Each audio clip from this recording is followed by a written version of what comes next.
So, iniwanan mo siya? Hindi po, sakay ko. Kasi Okay. tinaboy po kami ng pulis eh.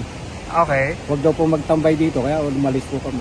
Okay, nung nakaalis na kayo, saan kayo napunta? Dumiretso po kami ng doon na sa kumain doon sa malapit sa Iyon Hotel.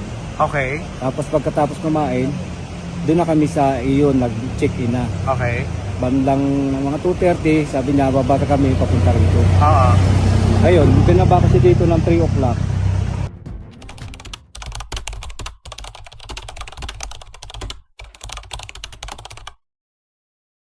Pagbati po sa inyong lahat mga kababayan at mga mahal po naming taga-subaybay. Ako po si Just Vlog. Rekta na kaagad tayo. Breaking news po ito mga kababayan.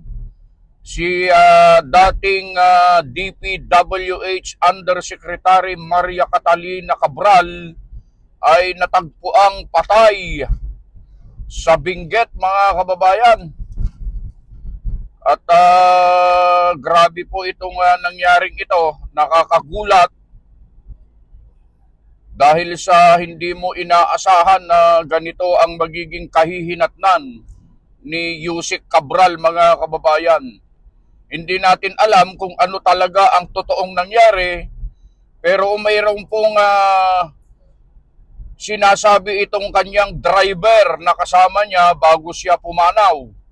At panonoorin natin itong video ito ay kinuha natin sa Billionario News Channel na interview nila sa driver ni Yusek Cabral mga kababayan. Panoorin muna natin ito at pagkatapos ay bibigyan natin ng konting reaksyon ng tungkol sa bagay na ito. Ito po yung video. Dito Saan? po. Saan? Yeah. Lapitan mo. Ito po. Dito po siya nauupo. Diyan siya umupo? Dito po. Diyan? Nauupo siya dyan.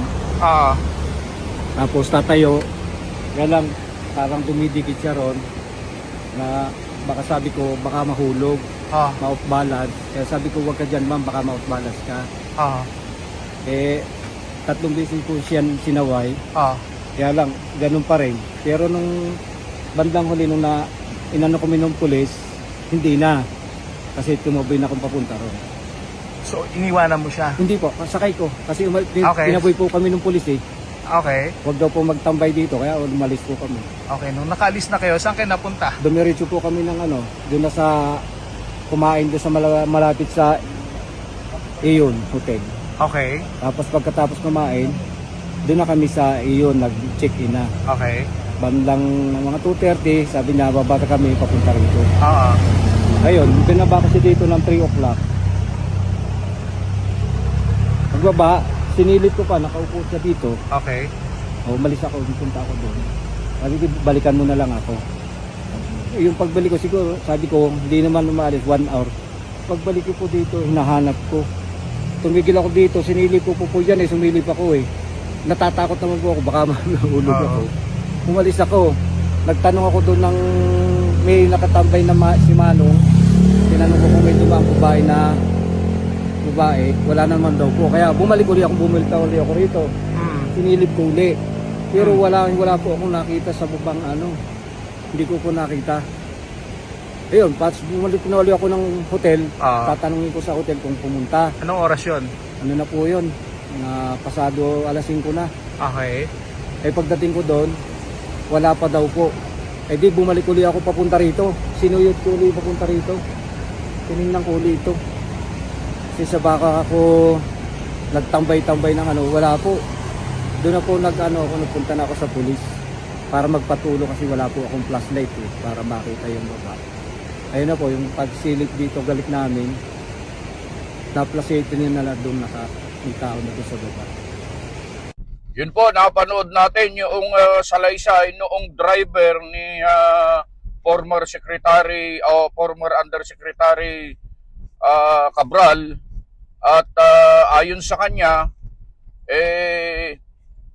iniwan niya doon sa gilid at sinabihan siya na iwanan muna siya di umano at babalikan na lang.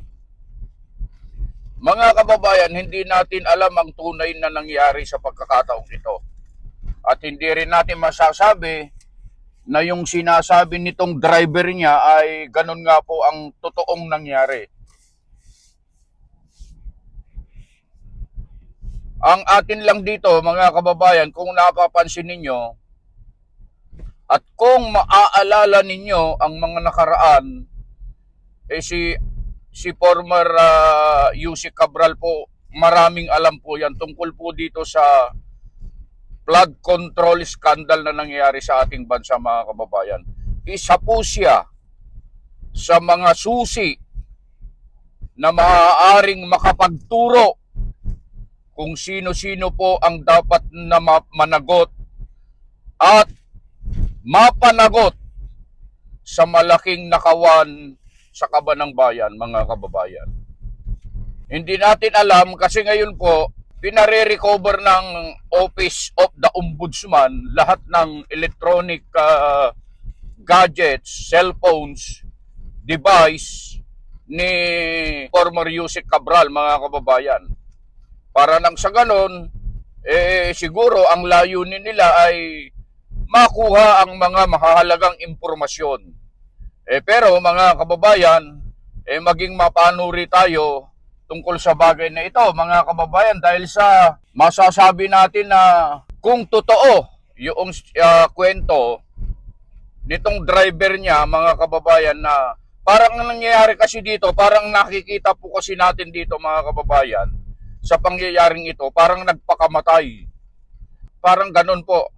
Yung analysis lang natin itong sinasabi natin, mga kababayan, na parang nagpakamatay si former Yusek Cabral dahil sa hindi na niya makayanan yung konsyensya na dinadala niya tungkol po doon sa nangyari sa DPWH dyan sa flood control na yan, mga kababayan. Dahil siya po noon ang undersecretary at malaki talaga ang pananagutan niya tungkol sa bagay na yan. Kung napanood nyo yung mga nakaraan, siya po talaga ang isa sa inimbestigahan at meron nga po siyang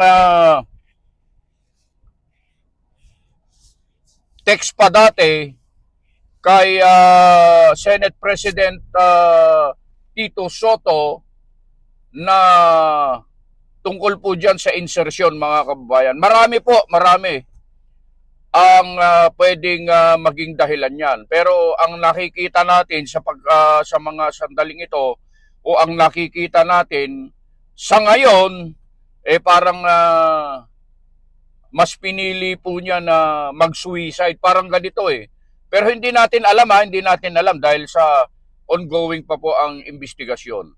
Yan ay analysis lang natin, pananaw lang natin hanggang sa mga sandaling ito.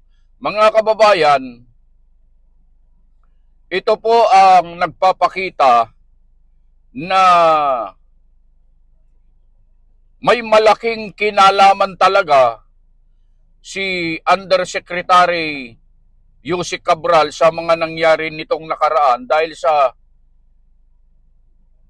kung napapansin ninyo yung kwento ng driver, talagang talagang gusto niyang kitilin ng kanyang buhay o kaya naman merong gumawang iba sa kanya dahil sa gusto nilang patahimikin ito at hindi makapagsalita, mga kababayan. Ito po sanang bantayan ng ating mga kababayan, lalo na doon sa naghahanap ng katarungan tungkol dito sa nangyaring malaking nakawan sa ating bansa, mga kababayan. Beno, yun lamang muna ang aming maibabahagi sa ngayon, mga kababayan, tungkol dito sa pagkamatay ni former Undersecretary Yusek Cabral. At sa mga susunod ay bibigyan po namin kayo ng updates tungkol sa bagay nito. Yun lamang maibabahagi namin sa inyo, mga mahal po naming mga taga-subaybay, mga kapatid na patuloy po na sumusuporta sa ating munting programa. Muli po ang inyong lingkod, Just Vlog, ay bumabati po sa inyong lahat ng isang magandang araw. Ano man po ang inyong ginagawa, nasaan man po kayo. Lagi po kayong mag-iingat.